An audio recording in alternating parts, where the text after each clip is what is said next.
Halo teman-teman semuanya. Apa kabar nih kalian di sana nih?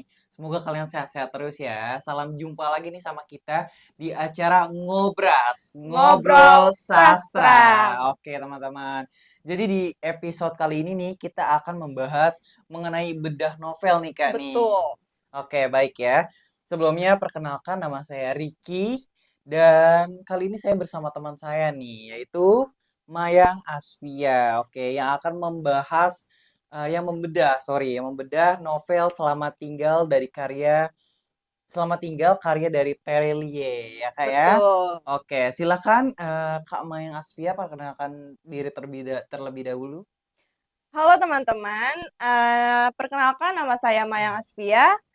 Saya mahasiswi Universitas Pamulang, Prodi Sastra Indonesia. Saat ini saya semester 8. Saya tinggal di Depok, kemudian saya lahir di Jakarta. Oke, berarti kakaknya merantau ya Kak ya. Bisa dibilang gitu, Kak. Kalau misalkan SD, SMP, terus juga lanjut nih ke SMK ya kak ya. Di Ya. Jakarta atau udah di Depok nih kak? Atau udah di Depok gitu maksudnya pindah. Oke, kebetulan pas SD, SMP, SMK itu saya sudah berada di Depok. SDN saya ada di SDN Pondok Cina 4 di Depok, di Margonda. Lalu saya SMP kebetulan di MTS Arahmania Depok. Lalu saya SMK-nya di Yayasan Pondok Pesantren Depok di Pancoran Mas Depok. Saya lulus SMK itu di tahun 2017. Namun saya sempat gap year atau nunda selama 3 tahun kurang lebih, dan saya mulai kuliah di tahun 2019. Oh oke, jadi sempat tunda gitu ya kak ya. Iya, Hmm. betul. Kenapa sih kak? Kalau boleh tahu nih kak yang ini tuh milih dimasuk sih di jurusan sastra ya kak ya? Lebih tepatnya di sastra Indonesia ya kak. Tolong Jadi boleh diceritakan kak ya. banyak cerita sebelum saya masuk di Universitas Pamulang, terutama sebagai jurusan Fakultas Sastra ya Kak ya. Oke baik. Jadi awal mulanya itu eh, sebelum saya masuk di Universitas Pamulang, eh, saya bekerja sebagai guru PAUD di Depok juga. Nah, saya bekerja sebagai guru bersama teman saya. Kebetulan teman saya ini teman saya dari SMP. Nah, teman saya ini mengajak untuk kuliah bareng, Oke. Nah, kayaknya seru nih kayak gitu kan. Terus akhirnya di situ kita daftar bareng di Pamulang. Setelah itu kita berdiskusi untuk kita mau ngambil jurusan apa nih, ya gitu kan. Terus saya bilang kayaknya gue pengen multimedia deh kan. Saya kan emang waktu SMK-nya itu ngambil jurusan multimedia. Multimedia. Iya, Oh. betul. Nah, jadi tuh saya pikir, oke nih, kayaknya saya mau mengambil multimedia aja deh. Nah, ternyata setelah saya mencari informasi di Pamulang, ternyata jurusan multimedia itu nggak ada. Lalu teman saya menyarankan lagi, gimana kalau misalnya kita ngambil sastra aja yuk. Kebetulan kan kita kan ngajar nih, siapa tahu kan bisa sampai seterusnya tuh bakal manjang atau bisa menjadi pendidikan yang lebih untuk mahasiswa atau murid-murid yang lain kan Oke gitu baik ya. baik Nah, ya terus ya. saya pikir-pikir, boleh juga sih. Nah, sebenarnya sejujurnya ya, saya tuh nggak tertarik sih, tapi karena ada teman saya, jadi saya tuh kayak bersemangat kayak boleh lah ya dicoba gitu kan. Walaupun di sisi lain saya tuh kurang suka sebenarnya sama sastra, tapi gimana ya?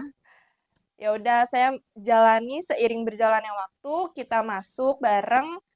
Lalu di semester 4 saya tuh udah mulai mengambil cuti. Cuti 2 tahun. 2 tahun saya cuti, lalu kita beda jadwal sama teman saya. Teman saya udah semester 6, saya masih di semester 5. Jadi kita tuh Cukup jauh eh, ketinggalannya ya. ketinggalan jauh sama teman saya yang awalnya bareng.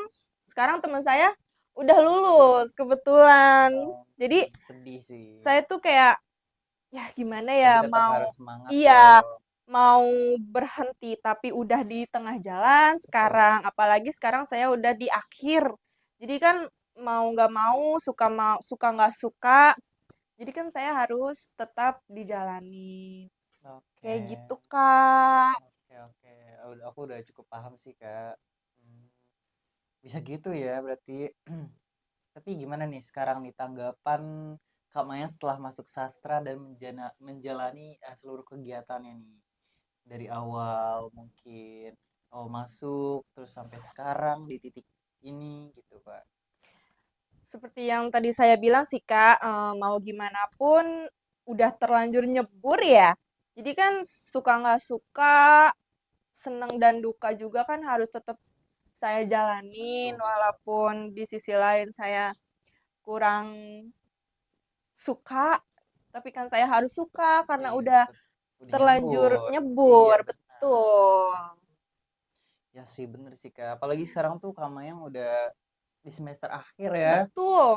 Ibaratnya tuh kan dikit lagi gitu mau lulus Betul. ya. Amin. Oke Kak, langsung nih ke intinya aja nih Kak. Acara kita malam ini yang akan dibuka oleh Kamayang sendiri nih untuk Mm-mm. membedah novel ya kan. Silakan Kamayang boleh diceritakan nih. Oke. Kebetulan banget teman-teman novel ini tuh sangat relate banget sama saya. Saya akan menceritakan untuk kalian. Novel ini yang berjudul Selamat Tinggal, karya Terelie. Novel ini menceritakan tentang kehidupan seorang pemuda bernama Sintong Tinggal, atau biasa dipanggil dengan nama Sintong. Sintong merupakan anak rantau dari Sumatera ke Jawa. Ia diberi julukan sebagai mahasiswa abadi karena sudah 6 tahun ia tidak lulus tadinya dan berhasil lulus di tahun ke-6 di salah satu universitas di Jakarta, Fakultas Sastra, dengan skripsinya mengenai Sutan Paneh. Ya. Selama di Jakarta, Sintong sendiri bekerja paruh waktu di toko buku yang bernama Toko Buku Berkah, milik pamannya. Sebenarnya Sintong keberatan dengan pekerjaannya tersebut dikarenakan buku-buku yang dijual di toko itu semuanya buku bajakan, Oh, yang mana penulis akan dirugikan atas tindakan itu. Jadi, selama ia berkuliah, ia hidup dengan uang hasil penjualan buku bajakan itu. Karena ekonominya yang sulit, si Sintong ini terpaksa masih bekerja di buku tersebut. Maaf, di toko buku tersebut. Selain menyukai menulis, Sintong juga menyukai mendaki di berbagai gunung seperti Gunung Slamet, Gunung Arjuno, Gunung Merbabu, Gunung Cermai, Gunung Sindoro, Gunung Guntur, dan Gunung Salak. Ia juga menyukai bermain gitar. Wah, keren banget ya teman-teman. Tapi siapa di sini yang penasaran dengan kisah cintanya nih? nah, Oke. di sini siapa tuh yang penasaran, guys? Ya, coba boleh lanjut diceritakan lagi nih Kak, gimana sih Boleh, kisahnya Kak? tapi sebelum menuju ke kisah percintaannya masih ada lagi. Oke, baik, baik. Walaupun nih, si Sintong ini hampir drop out. Nah, lalu pihak dekan masih menaruh kepercayaan dan memberi peluang buat Sintong meneruskan penelitiannya. Alasannya, karena Sintong pernah menjadi mahasiswa penting yang paling cemerlang di fakultas tersebut. Sehingga tulisan-tulisannya dimuatkan dalam koran nasional. Berjaya menuliskan cerita pendek yang menarik, juga esai, artikel, resensi, dan sebagainya. Dia lihat sebagai mahasiswa yang bergairah dan berpotensi besar menjadi penulis berjaya. Namun, entah kenapa, Sejak tahun ketiga dan seterusnya, segalanya berubah. Grade-nya menurun, tulisan-tulisannya tidak lagi sebagus sebelumnya, sering bertengkar dengan dosen pembimbingnya, dan berulang kali ia menukar judul skripsi. Akhirnya, Sintong digelar sebagai mahasiswa abadi di kampusnya, sementara sahabat-sahabatnya yang telah lulus wisuda memiliki pekerjaan dan kehidupan yang lebih baik. Namun, suatu hari, dalam tumpukan-tumpukan buku-buku bajakan itu yang berada di pasar Senin, Sintong tanpa sengaja menemukan sebuah buku yang ditulis oleh seorang penulis besar yang dikatakan hilang dalam sejarah literasi nasional yang bernama Sutan Pane. Sintong mengenali nama tersebut karena ia pernah dibincangkan oleh dosennya. Buku tersebut bahkan belum diterbitkan. Ia merupakan versi pracetak dan dipercayai oleh 1 dari 5 karya misteri dari penulis yang dikatakan menghilang sebelum peristiwa 1965 itu. Berminat menjadikan Sutan Pane sebagai kajian dalam penulisan skripsi akhirnya membawa Sintong menjejaki sejarah hidup dan pemikiran seorang Sutan Pane melalui orang-orang yang pernah mengenali juga tulisan-tulisan yang pernah ditulisnya. Nah, di dalam novel ini juga diceritakan mengenai kisah cinta Sintong yang rumit dan menarik dengan cinta pertamanya, yaitu Mawar Terang Bintang yang kandas di tengah jalan nih teman-teman. Beberapa bulan setelah ia patah hati karena si Mawar, ia menjadi orang yang tidak semangat dalam menjalani hidup. Sedih banget ya. Sedih banget sih, so sad banget. Parah. Selain itu, skripsinya menjadi tertunda dan segala aktivitas menulisnya pun menjadi berantakan. Sebenarnya, dulu Sintong merupakan mahasiswa yang cerdas dan aktif di kampus. Namun, ia juga membuat berbagai tulisan yang dimuat di salah satu koran nasional. Ya, Sintong menjadi seperti itu karena terlalu memikirkan kisah cinta pertamanya dengan si Mawar. Tak lama setelah ia merasakan patah hati karena cinta pertamanya itu, datanglah seorang perempuan bernama Jess yang membuat hidupnya kembali berwarna. Jess sendiri adalah mahasiswi baru di Fakultas Ekonomi. Kehadiran Jess nampaknya memberikan dorongan semangat pada diri Sintong. Sintong menjadi semangat untuk menulis skripsinya dan ia memutuskan untuk membuat skripsi menggunakan buku yang ia temukan di toko berkah, yang dimana toko berkah itu milik pamannya sendiri. Lalu di saat Sintong mulai dekat dengan Jess, ia justru mendengar kabar tak baik dari si Mawar, cinta pertamanya itu. Hal tersebut membuat Sintong mengingat memori-memori lamanya dengan si Mawar. Namun ternyata hal tersebut tidak mempengaruhi Sintong lagi. Karena ia sudah berhasil melupakan kenangannya bersama si Mawar. Meskipun dulu sangat sulit karena merupakan cinta pertamanya. Sulit banget sih emang. Sempet gamon sih si Sintong, tapi untung ada Jess. Hari demi hari Sintong lalui, cobaan atau masalah datang kepada silih berganti. Akan tetapi, semua masalah itu berhasil ia selesaikan meskipun dengan usaha yang sangat melelahkan. Hingga masalah buku bajakan pamannya yang mana Sintong mulai menentang dan bibinya mulai marah kepada Sintong. Itulah kisah Sintong hingga akhirnya ia bisa sukses dan menjadi penulis dan melanjutkan kuliahnya di Belanda. Oh, wow. Keren banget Sintong ini.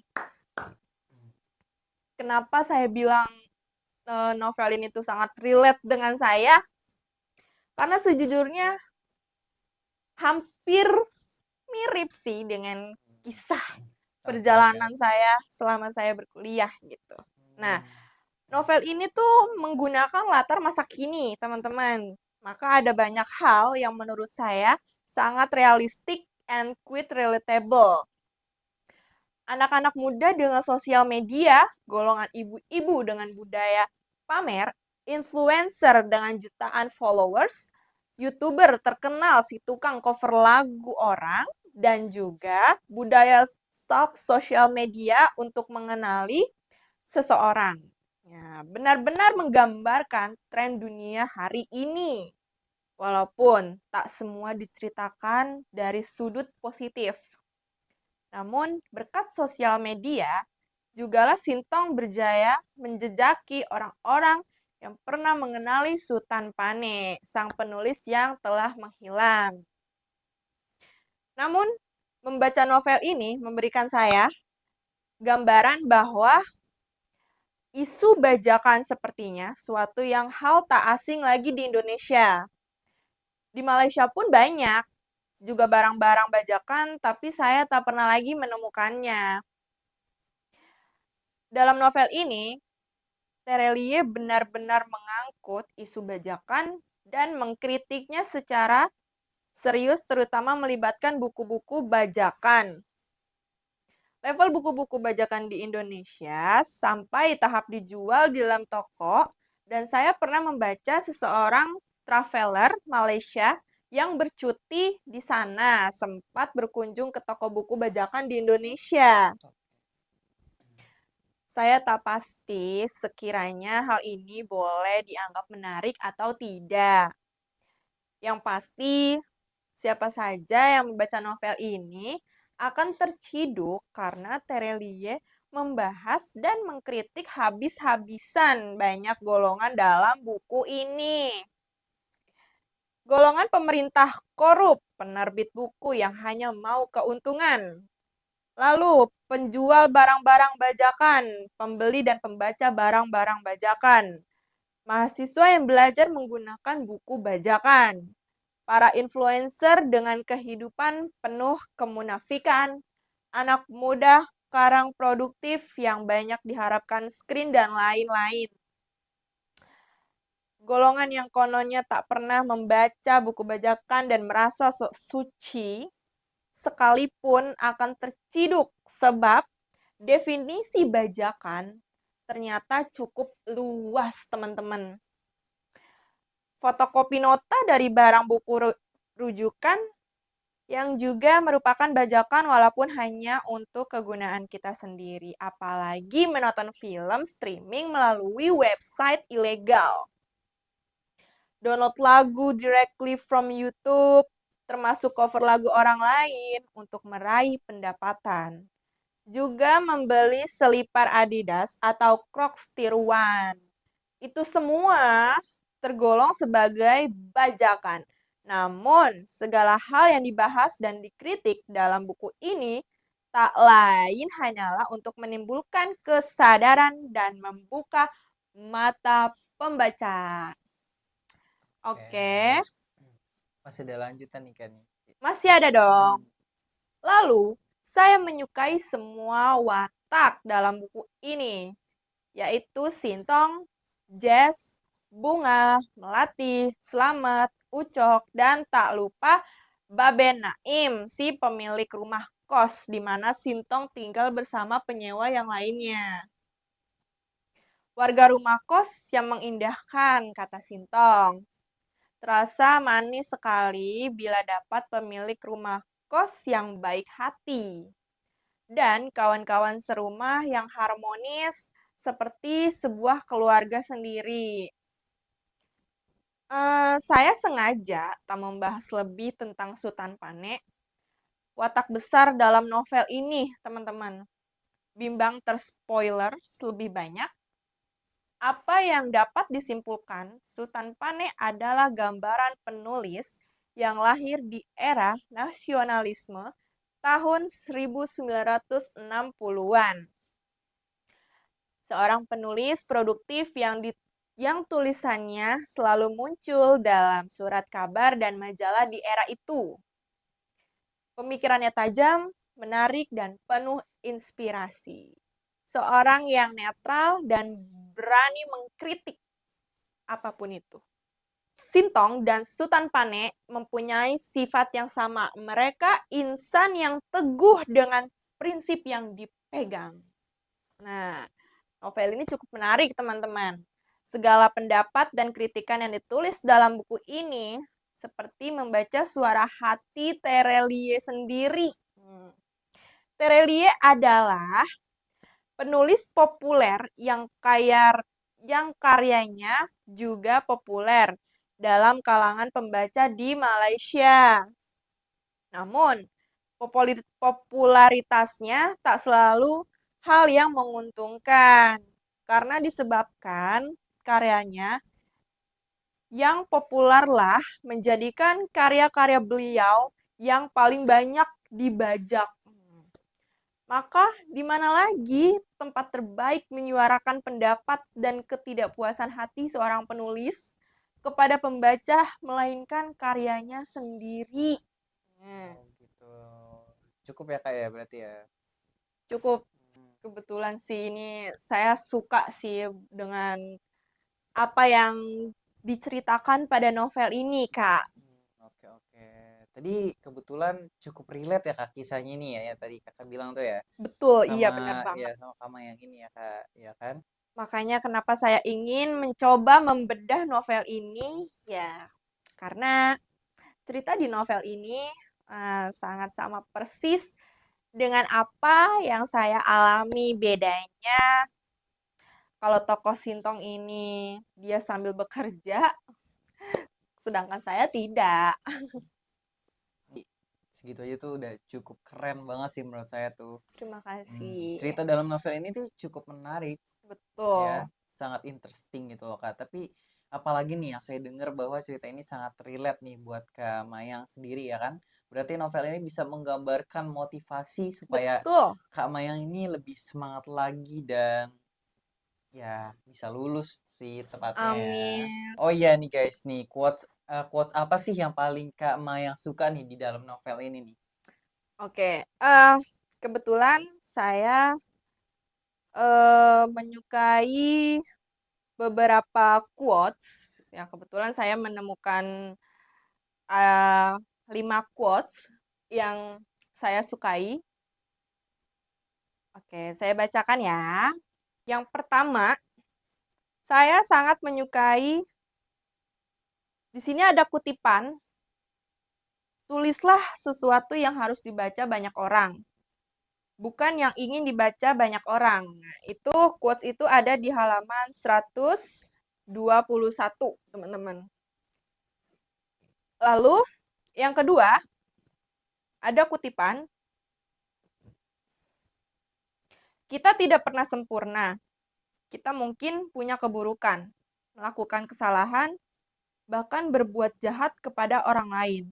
Tapi beruntunglah yang mau berubah, berjanji tidak melakukannya lagi, memperbaikinya dan menebus kesalahan tersebut.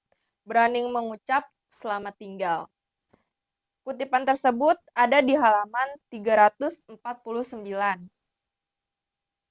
Lalu yang ketiga, ada kutipan, tidak ada yang bisa menjamin perubahan akan mudah. Boleh jadi situasi malah semakin sulit.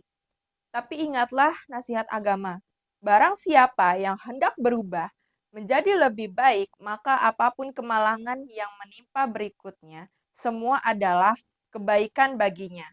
Kutipan tersebut ada di halaman 349. Lalu kutipan yang keempat yaitu hidup adalah kesesuaian antara perkataan, tulisan, dan perbuatan. Apalah arti kehormatan seorang manusia saat tiga hal ini tidak sesuai lagi? Apalah arti martabat seorang manusia ketika tiga hal tersebut bertolak belakang? Nah, kutipan tersebut ada di halaman 337. Lalu kutipan yang terakhir, dan kita bertanggung jawab tidak hanya terhadap diri kita sendiri, tapi juga terhadap orang-orang di sekitar kita. Atasan bertanggung jawab atas anak buahnya. Orang tua bertanggung jawab atas anaknya. Memastikan perkataan, tulisan, dan perbuatan itu selalu sama. Kutipan tersebut ada di halaman 337. Oke, oke. Wow, that was incredible, guys. Keren banget sih, Kak, jujur Tuh, ya. terima Sangat kasih, Kak. bijak. Sangat bijak sih, guys. Sangat-sangat Parah. bijak. Lalu apa sih, Kak, dampak positif bagi Kak Mayang nih? Oke. Saya punya 3 dampak positif. Yang pertama, menumbuhkan kesadaran moral dan etika. Betul banget tuh, guys. Cerita ini mengangkat isu plagiarisme, buku bajakan, dan korupsi intelektual, hal-hal yang sering kali dianggap sepele. Nah, saya jadi diajak untuk lebih jujur, bertanggung jawab, dan menghargai karya orang lain. Lalu yang kedua, menghargai ilmu pengetahuan dan literasi, teman-teman. Nah, Sintong yang bergelut di dunia akademik menunjukkan betapa pentingnya integritas dalam ilmu pengetahuan. Nah, novel ini menyadarkan saya untuk lebih mencintai buku, belajar dengan benar, dan tidak mengambil jalan pintas, teman-teman. Lalu, yang ketiga, yang terakhir, merenungi makna perpisahan. Seperti judulnya, Selamat Tinggal, mengajak saya untuk merenungi arti perpisahan, baik itu dengan masa lalu, kebiasaan buruk, atau orang-orang yang pernah hadir dalam hidup kita. Dari novel ini juga, saya belajar bahwa perpisahan itu kadang perlu demi pertumbuhan. Exactly sih. Betul. Lalu pesan moral apa nih dalam novel yang Kakak angkat nih ya Nah, dari Selamat Tinggal by Tere ya, Terelie ini. betul. Oke. Pesan moral dalam novel ini, setiap orang itu punya kesempatan untuk berubah dan memperbaiki diri. Kita harus berani melawan sistem yang salah. Sekalipun sudah menjadi kebiasaan banyak orang, dalam hidup kita harus berani berkata selamat tinggal pada hal-hal yang tidak membawa kebaikan, termasuk kebiasaan buruk dan pola pikir yang keliru. Oke, boleh tepuk tangan kali ya teman-teman ya. Wow, wow, wow, wow, keren banget loh guys. Terima kasih. Oke nih, jadi pesan untuk teman-teman di luar sana nih apa nih Kak? Kira-kira Kak pesan-pesannya nih untuk teman-teman yang lagi berjuang juga kan, yang lagi Betul. kuliah kan Kak, itu. Ini sangat penting banget sih, Kak. Hmm, Oke, untuk teman-teman di luar sana maupun yang masih pelajar atau mahasiswa, kalian harus nonton video saya ini karena ini relate banget. Oke, pesan saya cuma satu nih, teman-teman. Bacalah, bukan hanya dengan mata, tapi juga dengan hati. Karena satu halaman bisa menuntunmu memahami dunia. Dan satu buku bisa menuntunmu memahami dirimu sendiri. Nah, buku adalah jendela dunia.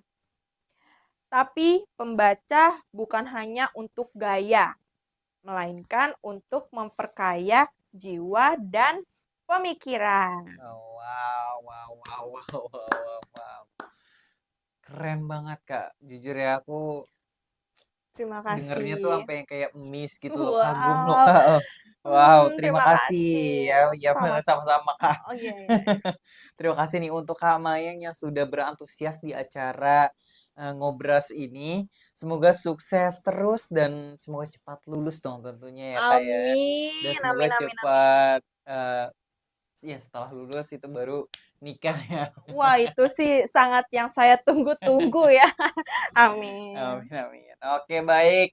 Ini mungkin perpisahan terakhir kali ya buat teman-teman semua nih. Hmm, Oke deh, ini say goodbye deh ya untuk teman-teman semua deh. Bye. Sampai bye. jumpa Terima kasih yang sudah teman-teman. menonton. Terima kasih.